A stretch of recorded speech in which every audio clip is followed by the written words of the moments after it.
Good evening. Welcome to the West Hollywood Public Library. I can't quite recall when we had so many people here, but actually I can. It was on Wednesday when Jack Hosea was speaking, which makes it a pretty good week, pretty satisfying week for me, and I hope for many of you as well.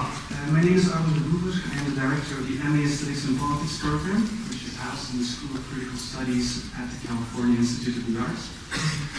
For those of you who don't know our program, there are two of our initiatives that are crossing here tonight. One is the West Hollywood Aesthetics and Politics Lecture Series, also known as WAP, which we started in 2011 with our alum, Jan D'Amico, currently mayor of West Hollywood, and Michelle Rex from West Hollywood City Hall. The other initiative is our Theorist in Residence project, for which we are hosting Professor Judith Butler this year. As our Theorist in Residence, Professor Butler will be holding a closed seminar for our students up at CalArts that we thought that we would let you share and enjoy. And so we included 4 public lectures as part of the residency. The first will be tonight. The second one, as most of you probably know, is going to be next Friday, January 30th at 7 p.m. up at CalArts. Then in March, once the dreaded month of February is behind us, there will be 2 more public lectures, one on Wednesday, March 4th at Red Cat in the Walt Disney Concert Hall at 8:30 p.m. And then also that same week on Friday, March 6th at 7 p.m. again up at CalArts. All that info is Googleable, obviously, so this will be fast for you know what to do. We've had many wonderful speakers pass through our program in recent years. The late Mr. Laclau, Gayatri Chakraborty Spivak, Catherine Malabou, Etienne Bariba, Jimmy Cohen, Satis Gregori, Sam Weber, Bonnie Honig, and so on.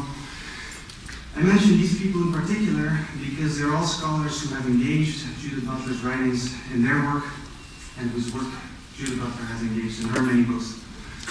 Some of you may also remember that we've screened 2 films here in which Professor Butler appeared. One was Eric Bulot's jazzy film Tongue Twisters, in which you can see Judith Butler read a tongue twister in German, the language of many of the philosophers she works on. It's not quite Hegel you're reading, but you know, it could have been. The other film we screened in the context of our program was Bruce Robbins' film Some of My Best Friends Are Zionists, which deals with the Israel-Palestine situation that takes up an important place in Professor Butler's recent work. So it makes a lot of sense to me, as I'm sure it does to you, that Professor Butler would come to join this group as a key thinker in what we have been calling up there on the mountain in Valencia, the aesthetico-political field. She's arguably been there with us all along. Professor Butler will be speaking today for about 50 minutes. After that, there'll be time for questions. I'll moderate. If you would like to ask a question, please raise your hand, give me a sign. I'll try to take everything in order. With this kind of crowd, we probably want to keep your questions succinct and to the point. Please wait to ask your question until you receive the microphone so everybody can hear what you want to say. There's no need to be nervous. As I keep reminding myself, obviously it's always in vain. I should also say, before we get started, that it was my colleague, Martin Plott, who's sitting over there, who plotted this whole residency. Credit is obviously due to him. Thanks so much.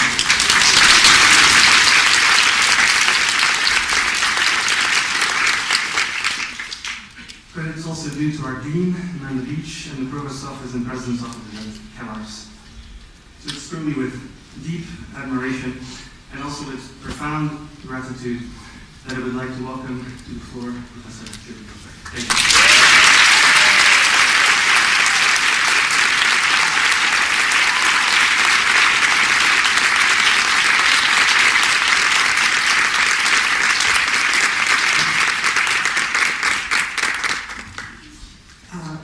Great, thank you so much. I'm really honored to be here, and I want to thank the Aesthetics and Politics program in the School of Critical Studies at CalArts. It's been a great honor to be here, and I look forward to all the many conversations that this job entails. It's kind of a good job. And welcome to all of you who are on the stage with me.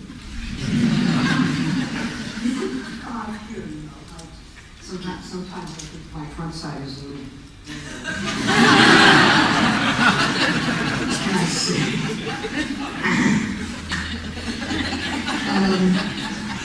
So there are now, of course, many efforts to think about groups, crowds, assemblies, multitudes, and pluralities. I'm somewhat reluctant to enter the fray, though I am arguably part of such crowds, and they are important to my sense of how we are living now in this time, how we are living together. Groups suddenly coming together in large numbers can be a source of hope as well as fear. And just as there are always good reasons to fear the dangers of mob action, there are good grounds for discerning political potential in sudden or unpredictable assemblies, especially when there are good grounds for being collectively enraged. At some moments, we may find ourselves saying that this or that assembly is democracy in action. We point to it, or we find ourselves in its midst, and we say, this is democracy.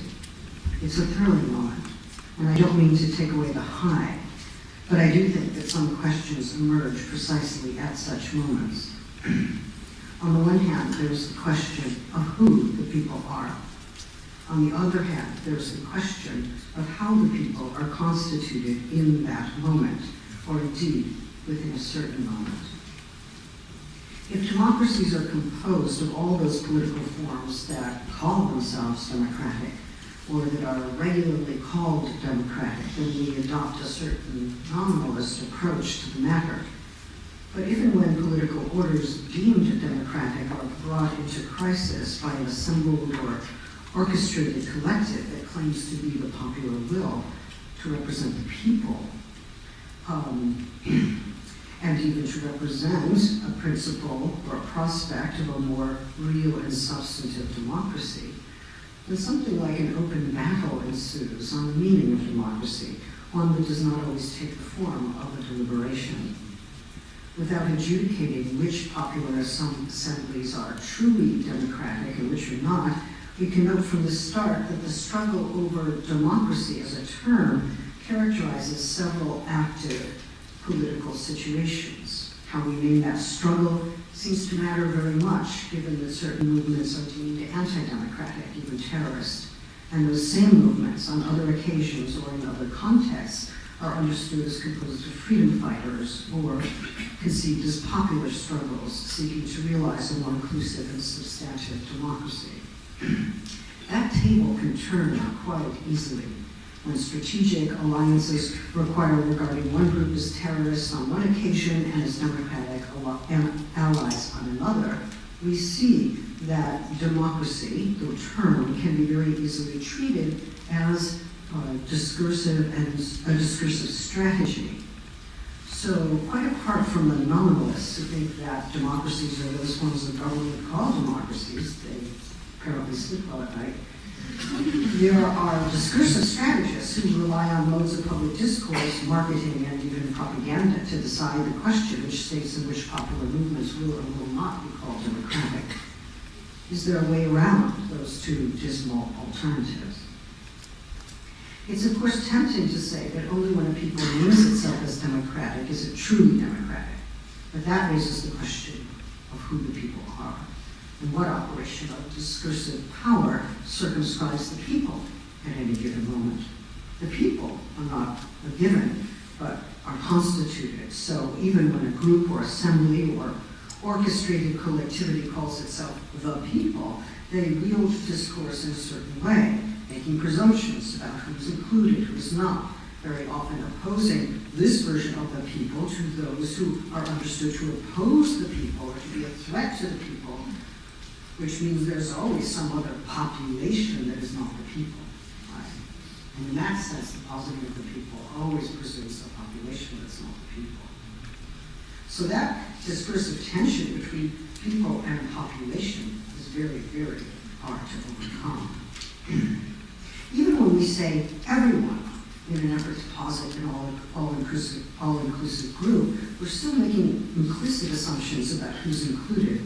So we hardly overcome what Laclau and Mouffe so aptly described as the constitutive exclusion by which any particular notion of inclusion is established.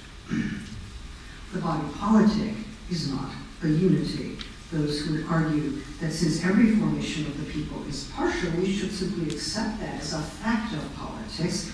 Those are the people who subscribe to a certain realpolitik. Those who continue the struggle for democracy, on the other hand, seek to expose and oppose those forms of exclusion, often knowing quite well that full inclusiveness is not exactly possible. And the reasons for this are at least twofold. On the one hand, many exclusions are made without knowing that they're being made. Exclusion is often naturalized, taken to be the state of things, not an explicit problem, not even an explicit act. On the other hand, inclusiveness is, as we know, not the only aim of democratic politics, especially radical democratic politics. We can say that it's a sufficient, but it's a necessary, as it were, but not sufficient aim. Of course, it's true that any version of the people that excludes some of the population is not inclusive and therefore not representative. But it's also true that every determination of the people involves an act of demarcation that draws a line, usually on the basis of nationality or against the background of the nation state. And that line becomes a contentious border. In other words, there is no possibility of the people without a discursive border drawn somewhere, either traced along the lines of the nation state, racial or linguistic communities, or political affiliation. So the discursive move to establish the people in one way or another is a bid to have a certain border recognized. It's a bid in the midst of a hegemonic struggle. So whether we understand that as a border of the nation or as the frontier of that class of people to be considered recognizable as a people, it is a discursive move that is trying to establish who is recognizable as part of the people and who is not. One reason inclusiveness is, as I suggested, only one aim of democracy, necessary but insufficient, especially radical democracy, is that democratic politics has to be concerned with this prior question: who counts as the people? How the demarcation is enacted, in what force field of power that demarcation is enacted.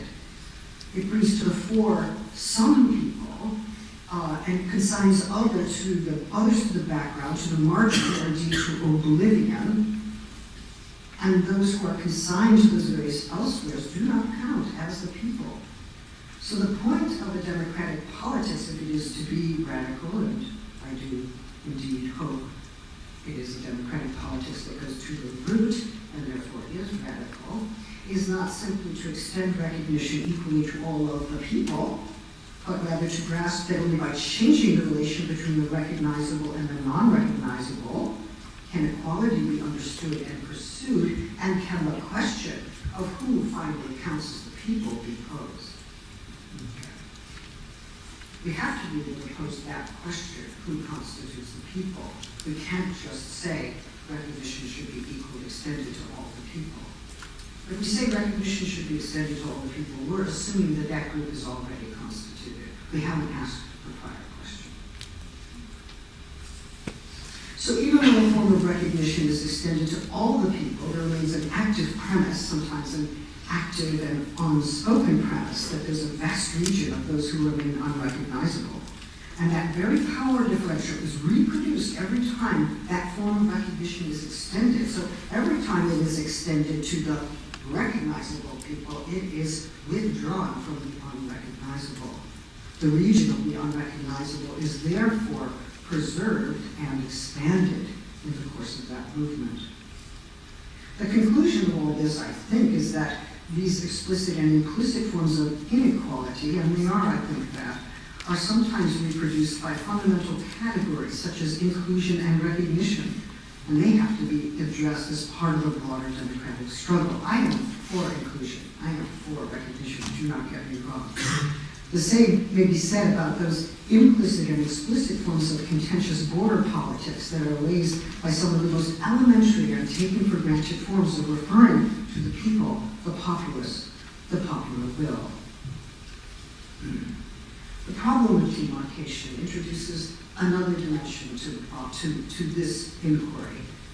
Since all the related discursive actions that go into recognizing and misrecognizing the people are not always explicit, the operation of their power is to some extent performative.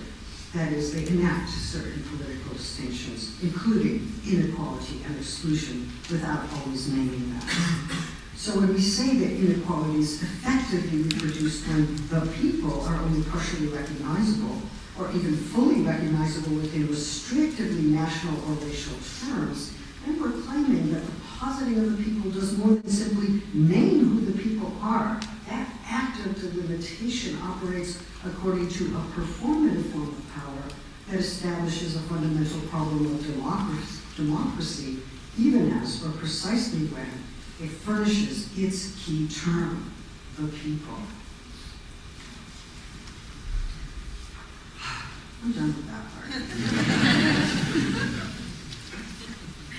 The political meanings enacted by demonstrations, including the demonstration of who the people are not only those that are enacted by discourse, whether written or vocalized. The idea of the people is produced, reproduced, contested through, I would say, the sensuous media. That is, the media that appeals to and structures the senses.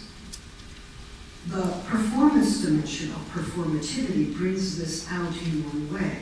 Embodied actions of various kinds signify in ways that are, I would suggest, neither exactly discursive nor pre-discursive. In my view, forms of assembly already signify prior to and apart from any particular demands they make. Silent gatherings, including vigils or funerals, often signify in excess of any particular written or vocalized account of what they are doing and what they are about. These forms of embodied and plural performativity are important components of any understanding of the people, even as they are necessarily partial.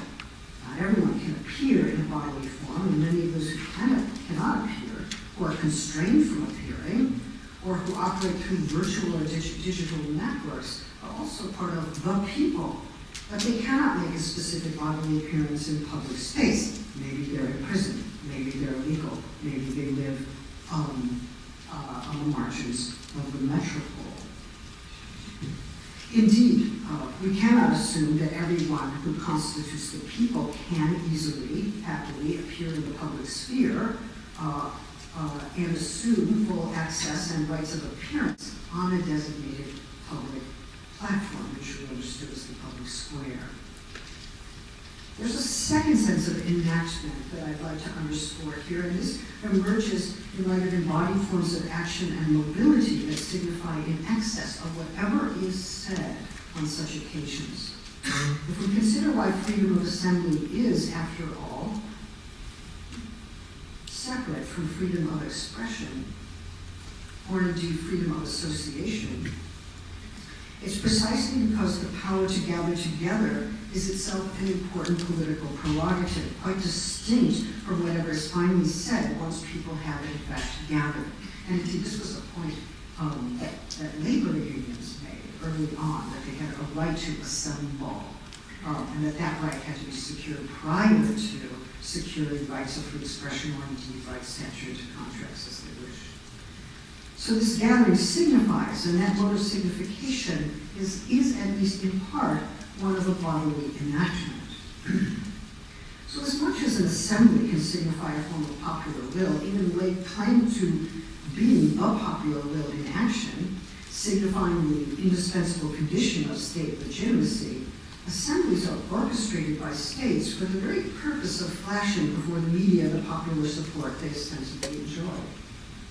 In other words, the signifying effect of the assembly, its legitimation effect, can function precisely through orchestrated enactments and organized media coverage, reducing and framing the circulation of the popular as a strategy of the state's self-legitimation. I believe there was a certain moment before Morsi was overthrown in Egypt, where one group arrived and said they were the people, and then the people who were overthrowing Morsi arrived and they said they were the people.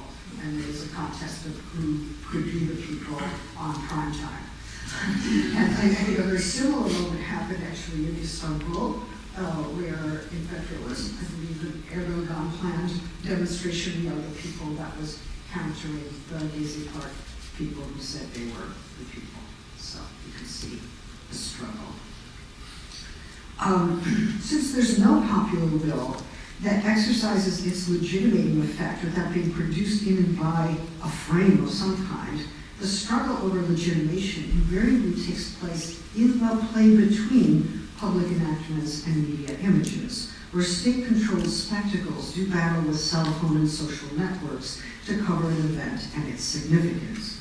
And I don't mean to suggest that social networks are utopian, they're surely not. They have their own form of censorship and their own problem of corporate ownership. But the filming of police actions has surely become a key way to expose the state-sponsored coercion under which freedom of assembly currently operates. One can easily arrive at a cynical conclusion. Oh, it's all a play of images. That could be said in a very desperate tone, but it could be said quite hopefully. It's a play of images. But perhaps there is a more important insight, namely that the people are not just produced by their vocal claims, but also by the conditions of possibility of appearance, which is, of course, a point that Hannah Arendt made so explicitly in The Human Condition. But if the people are conditioned by the possibility of their appearance, that means that they must appear within a visual field or an acoustic field, and they must also they must enact themselves in some way, and so be part of an embodied performance. So the conditions of appearance include infrastructural conditions of staging, as well as technological means of capturing and conveying in the acoustic and visual fields, among others. The sound of what they speak, even the sound without being able to hear the words, is as important to the moment of self-constitution in the public sphere as any other. The people are constituted in part then through performance, image, acoustics, and technology, which means that those media do not simply represent who we are, they do not simply report on the event of our emergence, but they are part of our very constitution and the very possibility of our signifying in political ways. One reason critics sometimes said that the Occupy movement was at fault or weak or not very political was that there were no demands. They just assembled or took over space. And certainly there were placards, but there didn't seem to be a list of demands, if met, would then lead people to agree to dissolve the assembly. So, I mean, some had a simple demand, like the overthrow of capitalism, but it would be unclear with whom one would enter into a contract to capitalism. In any case,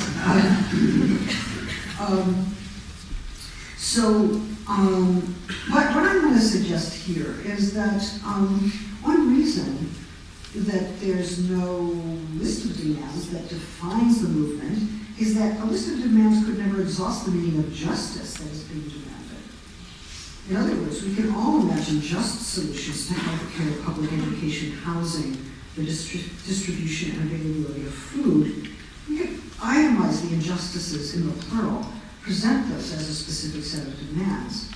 But maybe the demand for justice is present in each of those demands, but the demand for justice also exceeds each of those demands. When bodies gather as they do to express their indignation or to enact their plural existence in public space, they're making broader demands. They're demanding to be recognized, to be valued. They're exercising a right to appear, to exercise freedom. They're demanding a livable life and a grievable life. Of course, there have to be conditions under which any such claims are registered as claims, are heard as the claims that they are. And with the public demonstrations in Ferguson and elsewhere, in the summer of 2004 and now the fall, and now the winter, the continuing Black Lives Matter movement, it's easy to see how quickly forms of public political opposition, in this case, to the police killing of, say, Michael Brown, unarmed, are quickly renamed as unrest or even riots, Or in Oakland, calling out the domestic counterterrorism forces, right, as a way of suppressing those acts of rage. How do we understand the form of signification that such protests seek to convey in relationship to how they are named by those they oppose? Is this a political form of enacted and plural performativity, the workings of which requires its own consideration? Can we use the term performativity in this context to name something about coordinated and concerted action? After all, and concerted action here is also a term I take from Hannah Arendt. In Gender Trouble, written I think 25 years ago or more, acts seem to be performed mainly by individuals who are exercising a hopefully subversive effect on gender norms. But now, the author of that book is working on the question of alliances among various minorities or populations deemed disposable. So what's the link? What happened? What historical process brings this author to that link? Well, I'm concerned with how precarity might operate, or is operating as a site of alliance among groups of people who do not otherwise find much in common, and between whom, among whom, there is sometimes even suspicion and antagonism. One political point probably has remained pretty much the same, even as my own focus has shifted, and that is that identity politics fails to furnish a broader conception of what it means politically to live together across differences, sometimes in modes of unchosen proximity, especially when living together, how difficult it may be, remains an ethical and political imperative. Moreover, freedom is not just a purely individual act, but is more often than not exercised with others, not necessarily in a unified or conformist way, but perhaps as a collaborative action. It does not exactly presume or produce a collective identity, but only a set of enabling and dynamic relations that include support, dispute, breakage, and solidarity. To understand this dynamic, I propose to put together two realms of theory abbreviated by the terms performativity and precarity in order to suggest how we might consider the right to appear as a coalitional framework, one that links gender and sexual minorities with precarious populations more generally. Performativity characterizes first and foremost that characteristic of linguistic utterances that in the moment of making, the utterance makes something happen or brings some phenomenon into being. An utterance brings what it states into being, illocutionary, or makes a set of events happen as a consequence of its being uttered. That's perlocutionary. You don't have to remember that distinction. Why would people be interested in relatively obscure theory of speech acts? In the first instance, it seems performativity is a way of naming a power that language has to bring about a new situation or to set into motion a new set of effects. It's no accident that God is generally credited with the first performative, let there be light, and then suddenly light there is. Or presidents who declare war usually do see wars materialize as a result of their declaration, just as judges who pronounce two people married, at least in some states, under the right legal conditions, produce married couples as a result of their speaking that way. The point is not only that language acts, but it acts powerfully, or it acts even in binding ways under certain conditions. Well, how does a performative theory of speech acts become a performative theory of gender? And what does this have to do with precarity of assembly and democracy? Well, in the first place, there are usually medical professionals who declare a wailing infant to be a boy or a girl. Even when there's not good grounds, they still do it. And even if their utterance is not exactly audible above the din of that wailing, the box they check is surely legible on the legal documents that get registered with the state. My wager is that most of us have had our genders at least first established by virtue of someone checking the box and sending it in. Although in some cases, especially for those with intersex conditions, it might have taken a while to check the box, or the check may have been erased a few times, or the letter may have been delayed before it was sent. In any case, it was a graphic event that inaugurated gender for the vast majority of us, Or perhaps someone simply exclaimed into the air, "It's a boy, it's a girl," or sometimes the first exclamation showing question. Someone dreaming only of having a boy can only ask one question: is it a boy? Sorry, I'm having a psychoanalytic moment. I mean, did my father ever stop asking that? What was it? Is it a boy? Dad, I'm in my 40s. I'm in my 40s.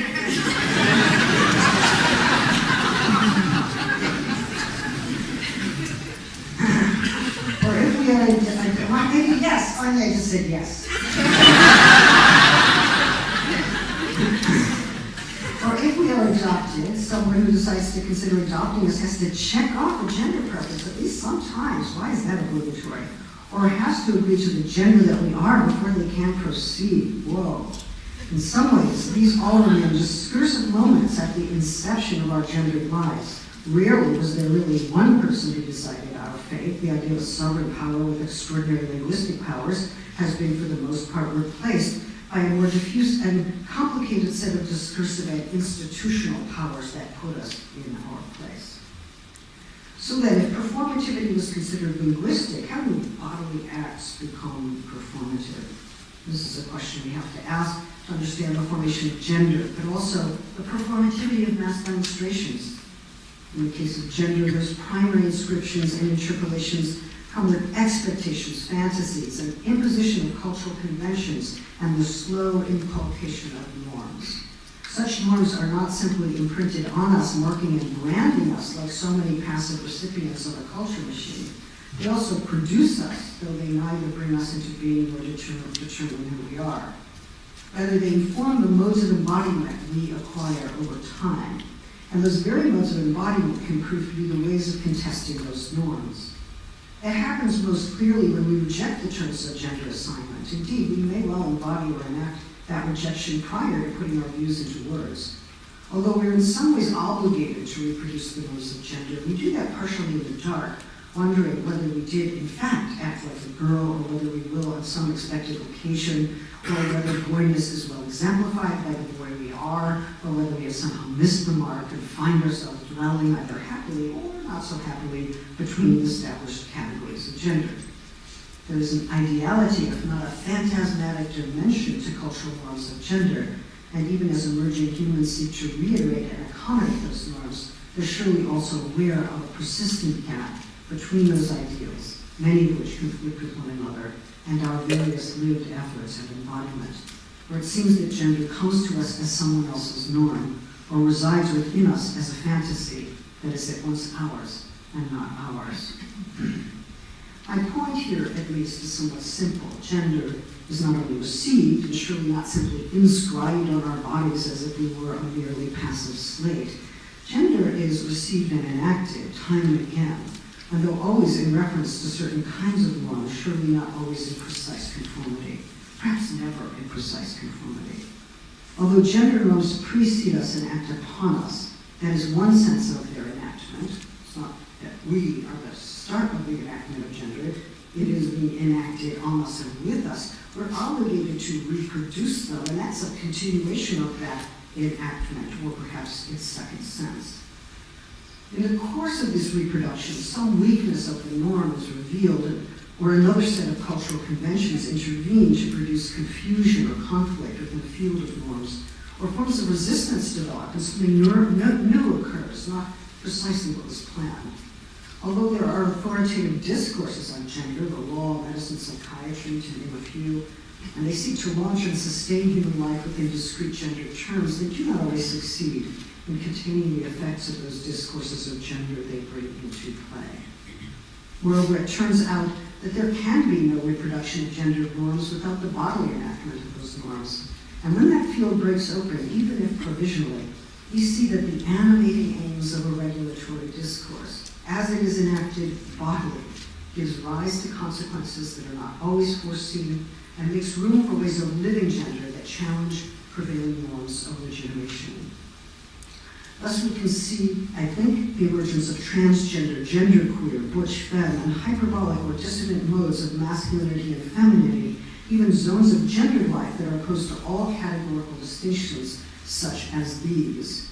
In any case, I tried to locate in gender performativity a form of inadvertent agency, one that was not outside of all culture, power, and discourse, but that emerged importantly from within its terms, establishing cultural possibilities that confounded the sovereign aims of all those institutional regimes that seek to know and normalize gender in advance.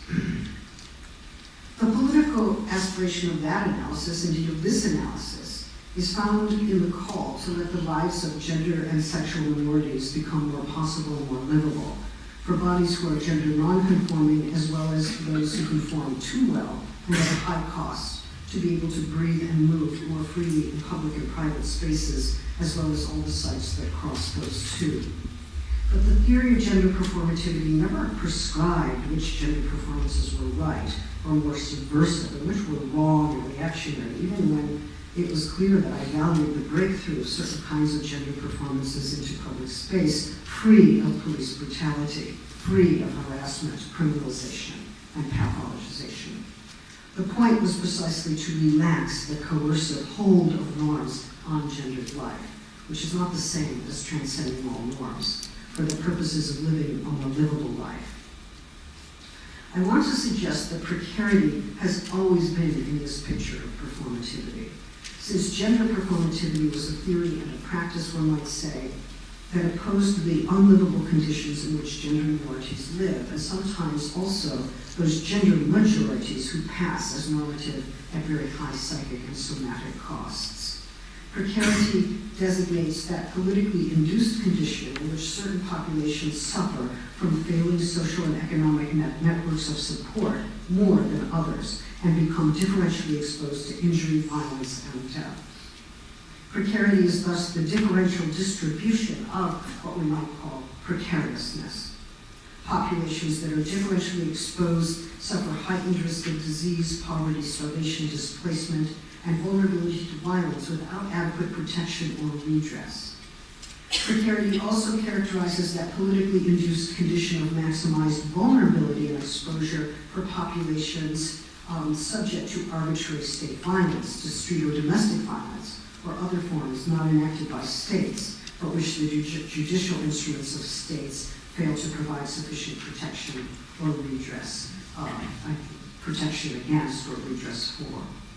So by precarity, we may be talking about populations who starve or who are near starvation, those whose food sources arrive one day but not the next, or are carefully rationed, as we see when the state of Israel decides how much Palestinians in Gaza need to eat in order to survive. They actually have a calculus for this. Or in any number of global examples where housing is temporary or lost. We might also be talking about transgender sex workers who have to defend themselves against street violence and police harassment. And sometimes these are the same groups and sometimes they're different. But when they're part of the same population, they're linked by their sudden or protracted subjection to precarity, even if they do not want to acknowledge this bond. Precarity is perhaps obviously directly linked with gender norms, since we know that those who do not live their genders in intelligible ways are at heightened risk for harassment, pathologization, and violence.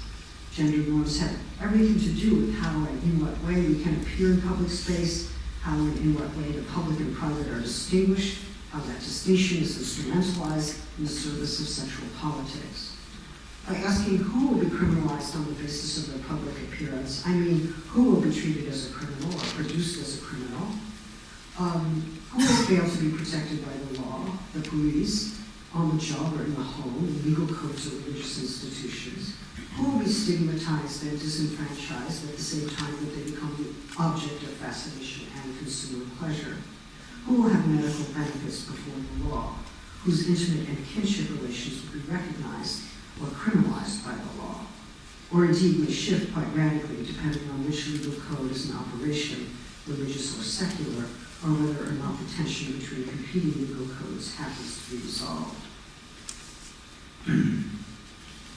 The question of recognition is an important one, for if we can say that we believe all human subjects deserve equal recognition, we presume that all human subjects are equally recognizable. But what if the field of appearance, itself highly regulated, does not admit everyone? Why is it that field regulated in such a way that only certain kinds of beings appear as recognizable subjects and others not. The compulsory demand to appear in one way rather than another functions as a precondition of appearing at all. This means that embodying a norm by which one becomes recognizable is a way of ratifying and reproducing certain norms of recognition over others, and so constraining the field of the recognizable. This is surely one question posed by the animal rights movements, since why is it that only human subjects are recognized rather than non-human living beings? Does the act by which humans achieve recognition implicitly pick out only those features of the human that could arguably be separated off from the rest of animal life? The conceit of this form of recognition founders on itself, for would such a distinctly human creature actually be recognizable if it were somehow separated from its creaturely existence? What would it look like? That question is linked with and confounded by a related one: which humans count as humans? Which humans are eligible for recognition within the sphere of appearance, which are not? What racist norms, for instance, operate to distinguish among those who can be recognized as human and who cannot, who can be mourned as human losses and who cannot? A question that has made all the more relevant when historically entrenched forms of racism rely on bestial constructions of blackness. The very fact that I can ask which humans are recognized as humans and which are not means that there's a field of the human that remains unrecognizable according to dominant norms, but which is obviously recognizable within the epistemic field opened up by counter-hegemonic forms of knowing. One can see that to a certain extent one has to use language in the wrong way. One has to use language in the wrong way, even commit errors of logic, in order precisely to bring out this rupture induced by norms of recognition. After all, one might argue a human not recognized as human is no human. That would make things easy. A reader would not have to refer to them as if they were, but that way of arguing takes the norm for granted, fails to ask how it's been installed at whose expense. Thus, only through a critical approach to the norms of recognition can we begin to dismantle those more vicious forms of logic that uphold forms of racism and anthropocentrism. A critical theory of this kind is constantly beset by linguistic quandaries, what we call those who do not and cannot appear as subjects within hegemonic discourse. One obvious response is simply to repose the question: what do the excluded call themselves? How do they appear through what conventions and with what effect on dominant discourse? Although gender cannot function as the paradigm for all forms of existence that struggle against the normative construction of the human, it can offer us a point of departure for thinking about power and agency. If we accept that there are sexual and gender norms that condition who will be legible and who will not, we can begin to see not only how the illegible as a group nevertheless starts to become legible to one another, but how they are exposed to differential forms of social power and of living, say, which in many cases means living with presumptive gender violence. So one question is, how are people existing and even persisting at the limits of established norms for thinking embodiment and even personhood? Are there forms of sexuality for which there's no good vocabulary, precisely because of the powerful logics that determine how we think about desire or orientation? Sexual acts and pleasures do not allow them to become legible. I think bisexuality is a really important case in point. Is there not a critical demand to rethinking our existing vocabularies or revalorize devalued names and forms of address precisely to open up the norms that limit not only what's thinkable, but the thinkability of gender non-conforming lives? Okay, so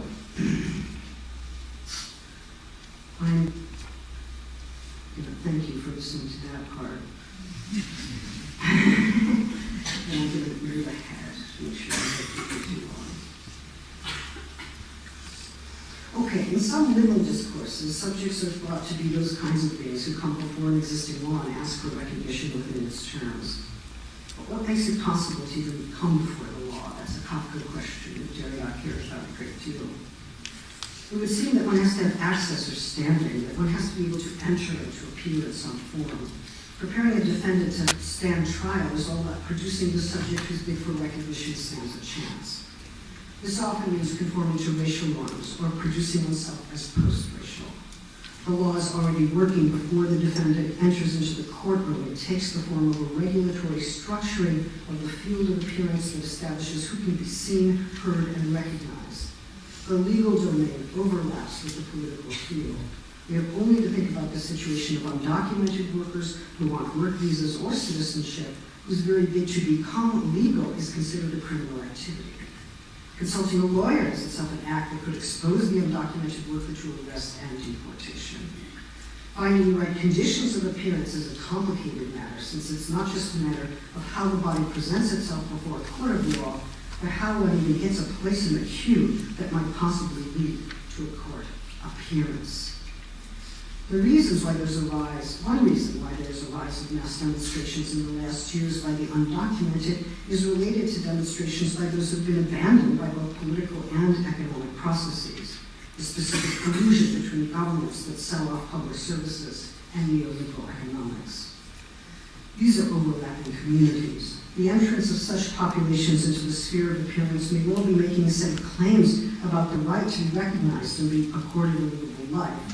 But it's also a way of laying claim to the public sphere, whether it's a radio broadcast, an assembly in the square, a march stumbling in the streets of urban centers, or an uprising at the margins of the metropole. It may seem that I'm petitioning for disenfranchised people to be accorded their proper place within an expanded conception of the human community. In some ways, that's true. But if the normative trajectory of this project were to be restricted to such a claim, we would not be able to understand how the human itself is differentially produced and at whose cost. Those who bear the cost, or who effectively live a life as the cost of the human, its refuse or its debris, are precisely those who sometimes find themselves unexpectedly allied with one another in a bid to persist and exercising forms of freedom that overcome narrow versions of individualism without being collapsed into compulsory forms of collectivism. To think critically about how the norm of the human is constructed and maintained requires that we take up a position outside of its terms, not just in the name of the non-human or even the anti-human, but rather in a form of sociality and interdependence that's not reducible to human forms of life, and that cannot be adequately addressed by any obligatory definition of human nature or the human individual. To speak about what is living in human life is already to admit that human ways of living are bound up with non-human modes of life. Indeed, the connection with non-human life is indispensable to what we call human life. In Hegelian terms, if the human cannot be the human without the inhuman, then the inhuman is not only essential to the human, but is therefore the essence of the human. The point is not simply to invert the relations, but rather to gather and hold this merely apparent paradox together in a new thought of human life, in which its component parts, human and life, never fully coincide with one another. In other words, we will have to hold on to this term, human life, even though as a term it will on occasion seek to contain two terms that repel one another or work in divergent directions. Human life is never the entirety of life, and life can never fully define a human. So whatever we might want to call human life will inevitably consist of a negotiation with this tension. Perhaps the human is the name we give to this very negotiation. So I've been asking this evening, whose lives qualify as human lives. I think one has to also pose the inverse question, what if human life is inevitably non-human?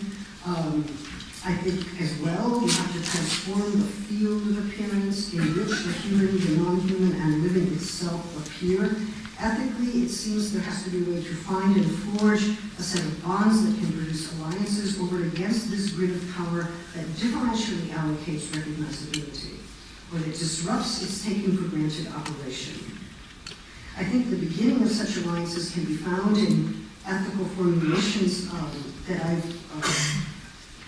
tried to examine before, such as the following: even if my life is not destroyed in war, something of my life is surely destroyed in war when other lives are destroyed in war. Well, how would such a syllogism follow? Well, other lives, understood as the lives that exceed me, or part of the life that exceeds me, those lives are a condition of who I am, and my life can make no exclusive claim on life, even though my own life is not every other life and it cannot be. To be alive is already to be then connected with what is living not only beyond myself, but beyond my humanness, and no self and no human can live without this connection to a biological network of life that exceeds the domain of the human animal. And I would say it is the same about the relationship to death. And that is why in opposing war, one not only opposes the destruction of other human lives, but also the poisoning of the environment, right? The deracination of life processes and the more generalized assault on the living world. Only in the context of a living world does an agentic creature emerge, one whose dependency gives rise to this very capacity for action. I take this to be a fundamental insight, oddly, of psychoanalysis, but also an important critical rejoinder to political philosophers such as Arendt, who quite emphatically distinguished the private sphere as one of dependency and inaction from the public sphere as one of independent action. How do we think about the passage from the private to the public? Do any of us leave the sphere of dependency behind, even as we appear as self-standing actors within established public spheres? If action is defined by its fundamental difference from dependency, then our self-understanding as actors is predicated upon a disavowal of living in interdependent relations. If we are political actors who seek to establish the importance of ecology, the politics of the household, healthcare, housing, global food politics, and demilitarization, then it would seem that the idea of human and creaturely life which supports our efforts will be one that overcomes the schism between acting and interdependency. Only as creatures who recognize the conditions of interdependency that ensure our persistence and flourishing can any of us struggle for the realization of those important political goals during times in which the very social conditions of existence have come under economic and political assault.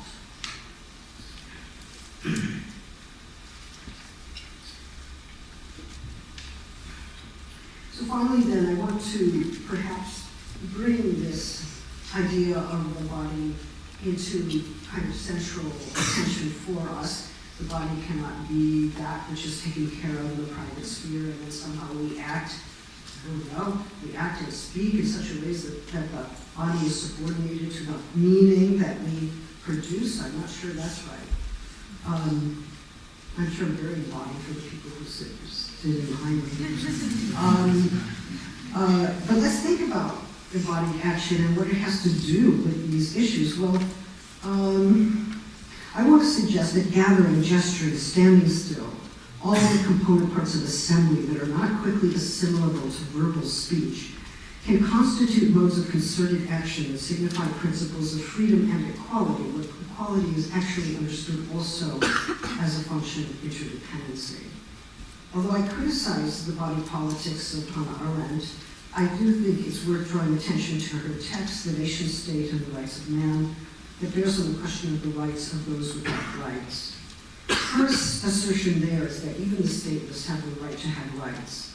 It's a kind of performative exercise. I think Bonnie Honig has argued this, among others. The very claim that we might have a right to have rights suggests that there is no justification for that right outside of the right or before the right itself. When we exercise the right to have rights, the right is found in the exercise. It's not grounded in natural law, it's not grounded in positive law. It is indeed established in the exercise of the claim. And as you know, in 2006, undocumented Mexican workers laid claims to their rights. They're singing the American anthem in public and in Spanish here in Los Angeles. And they laid claim to that right in and by the vocalization itself, a public vocalization. Those who fought against the expulsion of the Roma from France just last year spoke not only for the Roma, but against the arbitrary and violent power of the state to expel into statelessness a segment of its own population. Something similar, I think, is happening now in Germany. Similarly, we can say that state authorization for the police to arrest and deport veiled women in France is another example of a discriminatory action that targets a minority, a religious minority, and which clearly denies their rights to appear in public as they will. French feminists who call themselves universalists, oddly, have supported the law that would empower police to arrest, detain, fine, and deport women wearing a face veil on the streets of France. What sort of politics is this that recruits the police function of the state to monitor and restrict women from religious minorities in the public sphere? I am the same universalists who openly affirm the rights of transgender people to appear freely in public without police harassment, at the same time support police detentions of Muslim women who wear religious clothing in public. I think we need an alliance. Okay, transgender and Muslim. I see it happen. In Turkey it happens, in Turkey it does happen. Do not doubt me. Okay. Those who supported such a ban argued in the name of universalist feminism, claiming that the veil offends the sensibilities of universalism. But we have to ask what kind of universalism is it that is grounded in a very specific secular tradition that fails to honor the rights of religious minorities to follow whole codes of sartorial conduct. Even if one stayed within the problematic framework of that universalism, it would be difficult to come up with a coherent and non-contradictory criterion for why transgender people should be protected against police violence and given every right to appear in public, while Muslim women, and neither Christian nor Jewish women, may engage in wearing religious insignias in public and are to be deprived of the right to appear in ways that signify their religious affiliation and belonging. If rights can be universalized, to use the favorite term, only for those who abide by secular norms or who belong to religions that are deemed eligible for protection under secular law, then surely the universal has become emptied of meaning, or worse, it has become an instrument of discrimination, racism, and exclusion. So if the right to appear is to be honored universally, it would not be able to survive such an obvious and insupportable contradiction. All the more reason to rethink it radically and critically. What we sometimes call a right to appear is tacitly supported by regulatory schemes that qualify only certain subjects as eligible to exercise that right. So no matter how universal the right to appear claims to be, its universalism is undercut by differential forms of power that qualify who can and cannot appear. For those who are considered ineligible, the struggle to form alliances is paramount. It involves a plural and performative positive of eligibility where it did not exist before. This kind of plural performativity does not simply seek to establish the place of those previously discounted and actively precarious within an existing sphere of appearance. It seeks to produce a rift within the sphere of appearance, exposing the contradiction by which its claim to universality is posited, and to nullify it. There can be no entry into the sphere of appearance without a critique of the differential forms of power by which that sphere is constituted, and a critical alliance of the discounted, the ineligible, the precarious, to establish new forms of appearance that seek to overcome that differential of power. It may well be that every form of appearance is constituted by its outside, but that is no reason not to continue the struggle. Indeed, that is only a reason to continue the struggle as ongoing. Thank you.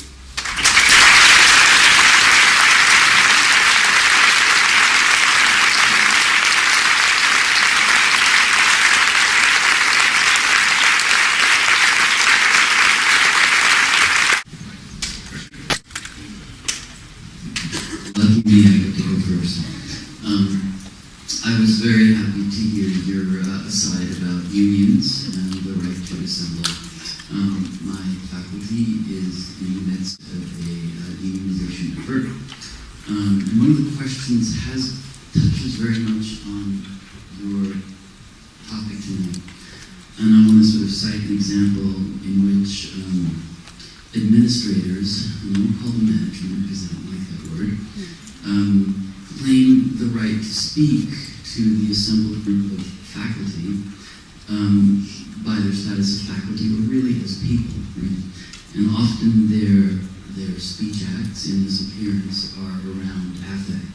And in other words, unions don't feel good, or they make it harder for me to talk to you, and I love you.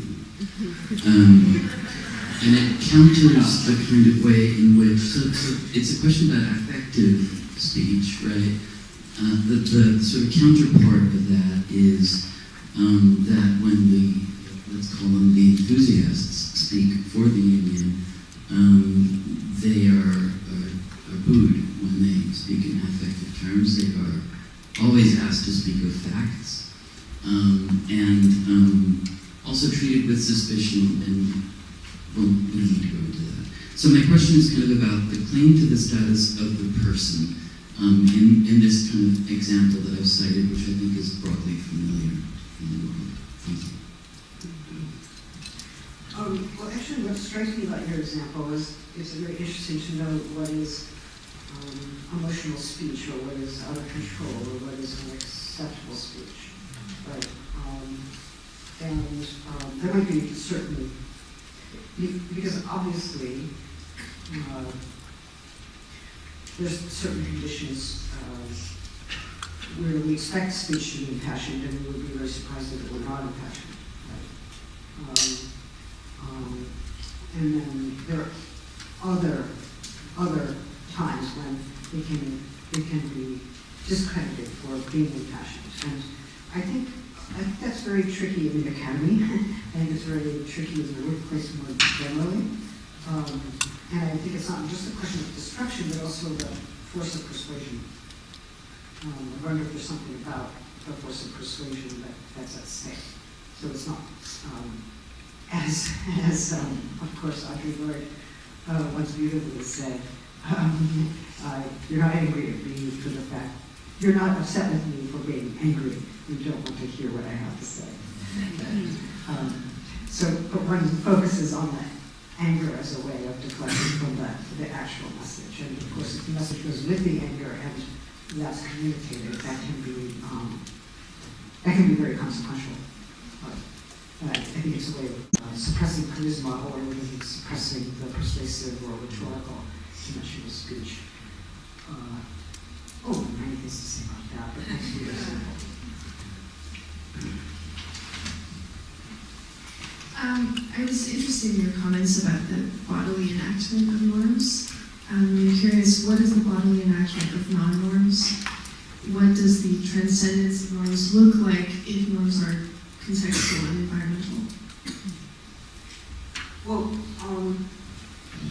in my view, technically, just like reporting on myself, it's kind of funny, because I'm still kind of oddly alive.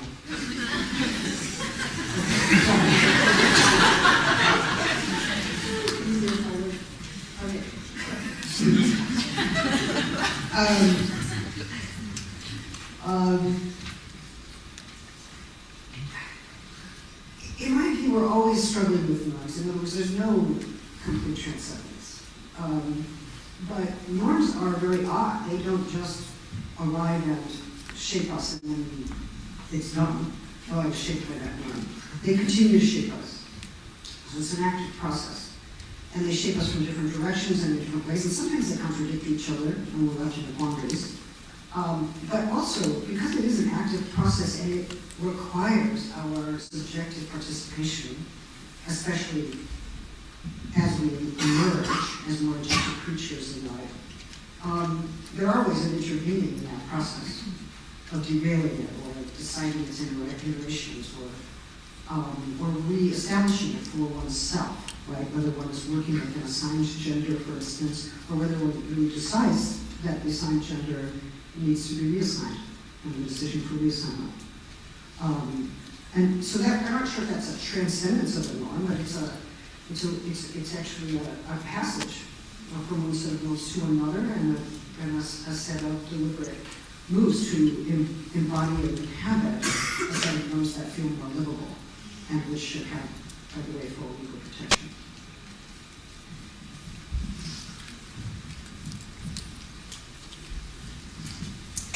Thank you for being here.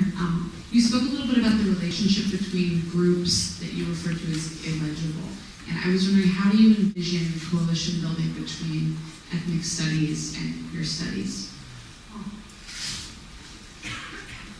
That's great. You want me to think about the academy? Great.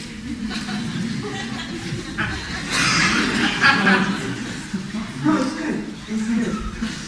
Well, I mean, let's be clear that there's a rather sizable and important movement, queer color movement.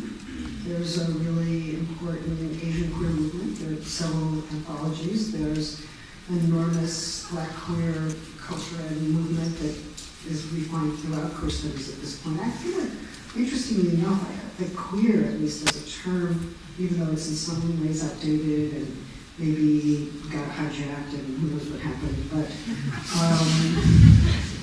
it does still, I think, hold a place of affiliation, right? So, for instance, you don't see the people who are struggling for marriage rights necessarily involved in really strong anti-racist struggles or struggles regarding the undocumented or other issues like that. But usually, globally, as I travel, at least, the term queer seems to come across, trying to figure out what the terms of the lines are. So, and I think that there's a lot of, there's certainly, I can see lots of places of potential, and I don't mean to override that or suspend that or say that it's all happy. It's not all happy. It can't be all happy. But I do think there is a kind of imperative to let those difficulties actually confront one another and to see what comes of that. I don't have a programmatic response for it, but I appreciate the question. Good question. Thank you for saying this, first of all. I have a conundrum that I've always struggled with around this idea of the individual and the collective, with the individual being dependent on the collective for recognition. And yet in that dynamic, the individual is always under erasure. Cis-mature in the discursive sense. How do we get out of that? I mean, it seems like an impossible dynamic, this constant pull between the individual and the collective, and this provisionality of being a subject and performing a provisional identity. Where it goes in a circle, how do you get out of this? Yeah. Have you thought of this? Well, I do have some thoughts about that because people have framed the question to me in ways that I think are somewhat similar. So if I'm hearing you correctly, you're suggesting that there's an individual on one side and then there's a collective that seems to have a collective voice or that has institutions, powerful institutions behind it that bespeak the desire or will of the collective. And what I kind of think is that we actually not only need to reconceptualize how we understand the individual and the individual's freedom to be, say, free of the collective norms or the will of the collective, we not only need to reconceptualize that, but actually rework that relationship in terms of our actual practices. So, for instance, I think, when I say I, or when there's a first-person reference and I try to give some linguistic presence to my individual status, I'm already saying something, if not explicitly, about the relations that have formed me and the relations that define me.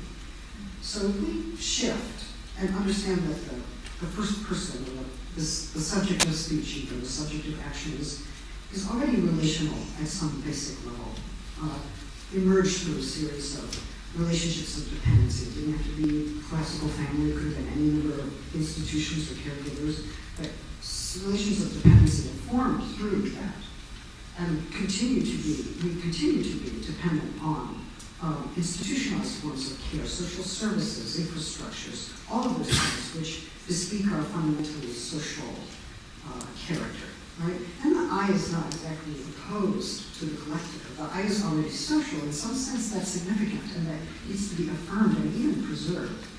And the collective, what happens to the collective? Well, the point is not to think about the collective. When we're opposed to the collective, it's usually because we see it as uniformity, right?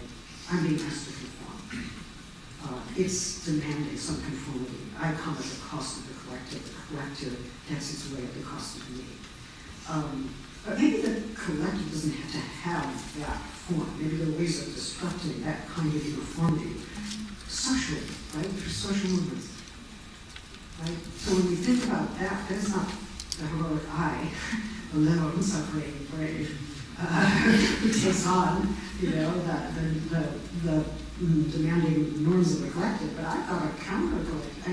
I don't know if I want to call it collective. I'm a little shy. Oh, maybe it's okay. I don't think I get there. But let's say like a social movement or orchestrated connections or networks or assemblies or gatherings or modes of solidarity. Right? They're gathered together. It's like, hey, you found that little, so did I, so did I, so did I. Right? On the street demanding a livable. We're in the face of the institutions demanding a livable. We're coming at them from different directions. We're speaking different languages. We're making a mess. Right? Us to politicize it in a different way and maybe to rethink the idea of the first person and its sociality in the course of that practice. Hi, I'm Chanel Bell. I have less of a theoretical question and more of a question of praxis. I'm an organizer with Black Lives Matter Los Angeles. And also a UCLA student, my first year graduate student in culture and performance. So I have a question. I wrote it down so I won't be long. And this is the speech acts of white privilege that I've been noticing out in the streets, which is Black lives don't matter. What about black on black crime? What else do I get? Stuff like, what about white lives or all lives matters? All lives matters, so placing your talk in dialogue with, current historical context on the world, on black lives, and how do we discuss black performativity on the imposed performative acts like walking while black, or even worse, walking while hooded in black, in order to combat the performative acts of white privilege, living as if and screaming to us in the streets that black lives don't matter. And so I also wanted to think of that, and thinking of infernals like racial epidermals, like how do you deal with it, or how do we strategize about that? Like we're, organizing at the Rose Parade, and they're literally telling us black lives don't matter, and so it was more of a praxis type, like what do you have?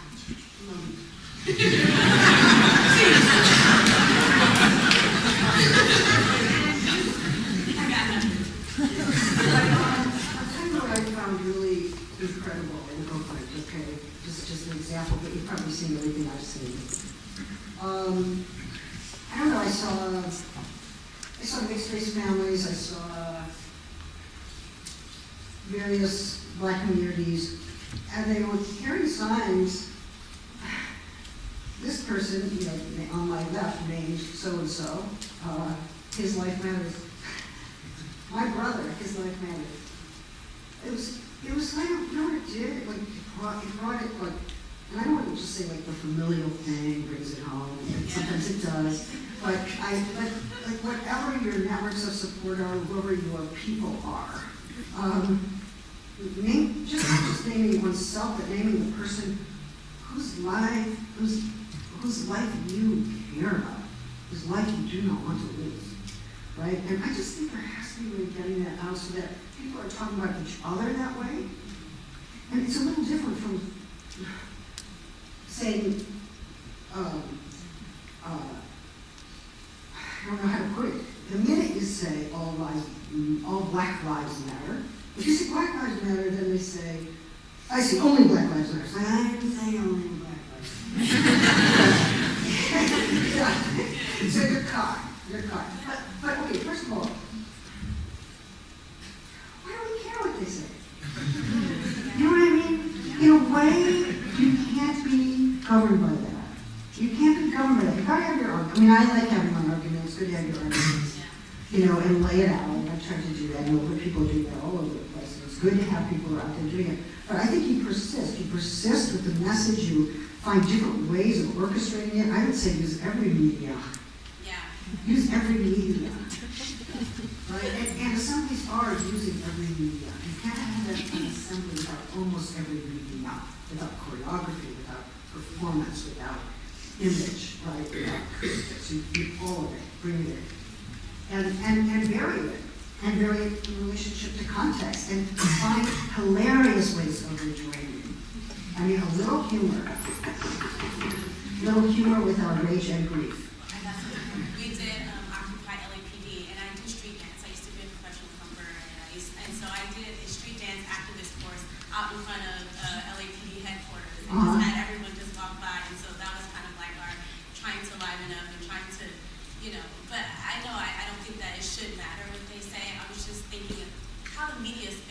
well, and how to be, I just find a little bit like Black Lives Matter, the slogan that's gone around the world, like I find some of it problematic. I'm wondering how to kind of discuss that because, Yeah. you know. Well, maybe it shouldn't become a brand, Yeah. right? Once it becomes a brand, then it has to stay in its place. Maybe it needs to vary. Yeah. It needs to have its permutations. It needs to become context specific. It needs to continually reinvent itself. I agree. I don't know how you do that, but I'm wishing you luck.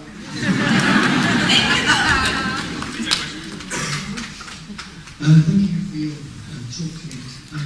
I wanted to ask you a question about risk, because in talking about precarity, you were casting risk as a negative vector, let's say. To be at risk is a negative position, and I may have misunderstood, but I think you were saying, you were implying that precarity or the state of risk is a necessary condition for the appearance of that which hasn't yet been allowed to appear, i.e. a political moment or event of some kind.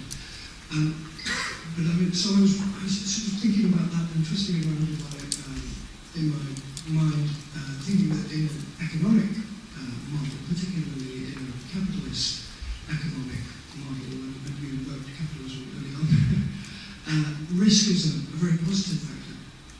Because of dialectics, of course, but risk is a positive, risk is a very positive vector. And I wondered whether the partial symmetry there was troubling. If politics is characterized by risk, if the necessity of risk in politics is actually a problem because it has this symmetry to the hegemonic economic platform media in which the at-risk are produced by the subjects who can have the agency or choice to risk. So I wondered if risk should be substituted for something else. You know, it's interesting, I don't remember using the word risk, but you apparently heard it, so it's in there. I remember using the word exposure, differential exposure, which I tried to use more tactically for that reason. I think both risk and resilience are terms that I try to stay clear of, precisely because they are implicated in speculative economic speculation or neoliberal structures of subjectivity. In ways that I think underrepresent different forms of devastation and precarity. So, but if I could shift for a moment to the word exposure, I might be able to answer your question more forthrightly,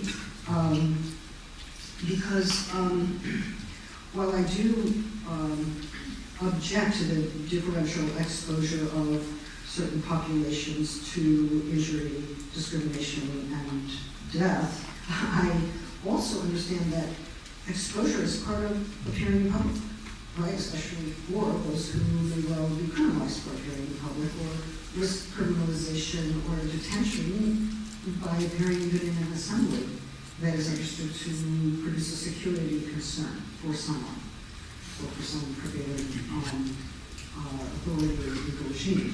So I think that there's that exposure is double-sided, and I don't understand any way out of that. And that as creatures who are dependent and who do need one another and do need support, we are always exposed to others and exposed to infrastructure and exposed to environments and exposed to political realities in ways that we don't contract to be. You know, we don't agree to be. We're born into that exposure and that dependency. And I would even perhaps call it vulnerability. At the same time, we can mobilize exposure and we can mobilize vulnerability.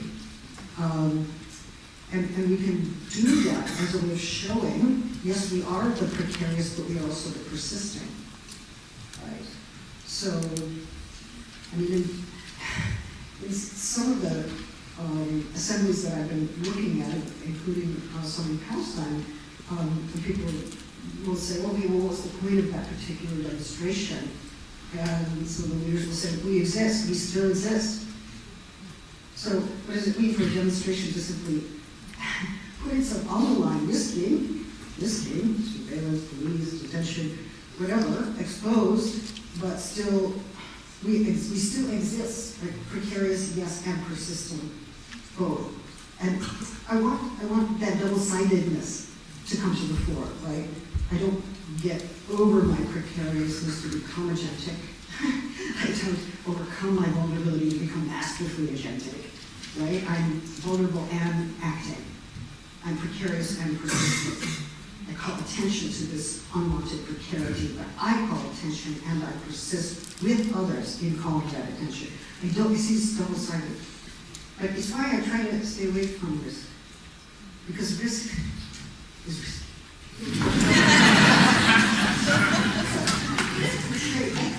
Maybe I have time and energy left for one last question, if that's okay.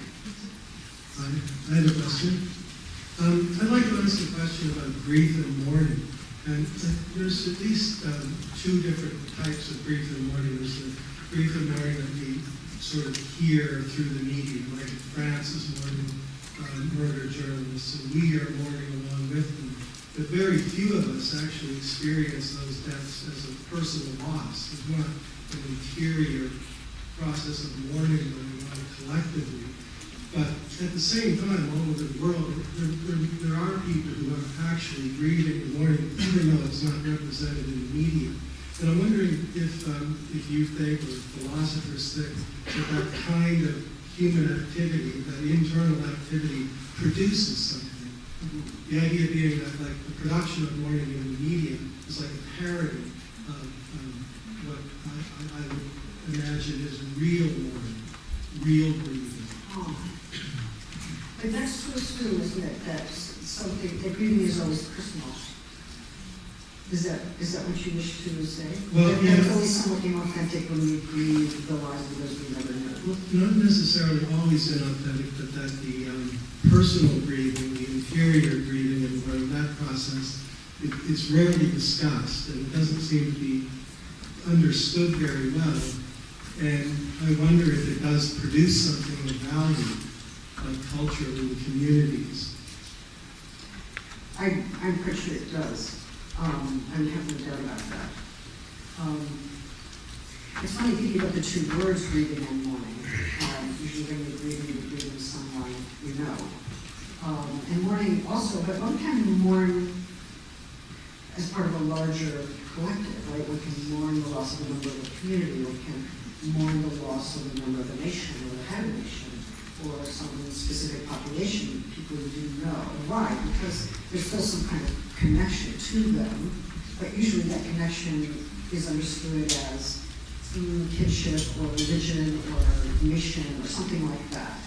And I think what's maybe harder for us to think is what it would mean to consider lives to be grievable, which is very different from having a personal relationship with grief to them, but considering lives to be grievable when they are lives that we do not know and who do not belong to our familiar communities, right? Or not immediately attached to us. Because one of the things I think we see time and again is that nations, communities grieve the loss of their own, understandably, of course, but do they grieve the loss of those who are not their own? And what would it mean to grieve the loss of those who are not one's own? Perhaps they are one's own also, but in an extended sense that would make us actually think the relationships by which we are defined, or the relationships that constitute the broader world of our global existence, those relationships as part of who we are, and not just to stop at the family, or stop at the friend, or stop at the person who belongs to my religious community or the person who belongs to my nation. And I think that's part of what people get angry about when they see, when we get these kind of terrible lives. We're like, why are they grieving X when they didn't grieve this? You know, they couldn't be grieving this, they didn't grieve this. It's like, why? You know, it's like, it's true, right? It's true, and it's problematic. It doesn't mean they shouldn't grieve over here. It just means we should think about why we grieve where we are and what we set as the limits of the grievable. And what I mean by that is not so much, sometimes, I mean, I've seen people do this, we collect names and read them. People I don't know, but people who are war dead, people who died in recent bombardments. Just get up and read them. Let those names exist somewhere, elsewhere, right? Noting that my government has participated in this, or that these people have died unfairly, unmarked. That's important, but perhaps, you know, what I'm really hoping to get at is not just like the personal sense of, oh, this loss is terribly important to me, and I don't know who I am without this person. I know that grief, and we all experience that, you know, terribly when we grieve. But also, all of these people who die unjustly, they are also part of my world and the relations that define me. What do I need to think that way, planetarily, right? Just like my friend Patrick's feedback. Like, what if we had a planetary conception of the grievable, right? We would insist on the equal grievability of living creatures in some way, and we would have to reorient ourselves. We wouldn't just be fighting for defending the lives of those who are like us and not grieving those who are unlike us, even allowing them to become dispensable. So I want grievability to be a term. When I say someone's grievable, I don't mean, oh, we're going to stay nice weeping. We're not, but probably not. What I mean is that if a life is grievable, it's a life that is designated as being worth preserving, that shouldn't have been lost, that there was no reason to lose that one. It was unjustly destroyed, right? Expunged. And it's a way of calling attention to that value and that injustice. That was a grievable life. That wasn't a life which, if taken, matters to no one, or shouldn't matter to anyone because not a worthwhile life, or maybe not a life at all, or maybe belong to that group of people who I designate as a threat to life as I know it. That's the best, right? The worst, of course. And that's what happens in war logics. Yeah, casualties are going to be some with the drones, sorry. Disposable, you know, what can we say, collateral damage. There's a lot of words for that. Those aren't grievable lives. They're like, So, you know, I think it's a way of establishing a kind of a right to persist and to have the conditions of persistence provided, to have a life that is livable, right? And whatever that means, whatever that requires, and not just livable, but also, I would say, has the chance not only for persistence but for flourishing. Kind of simple, but I think it has to be said. Okay, thank you very much for your time.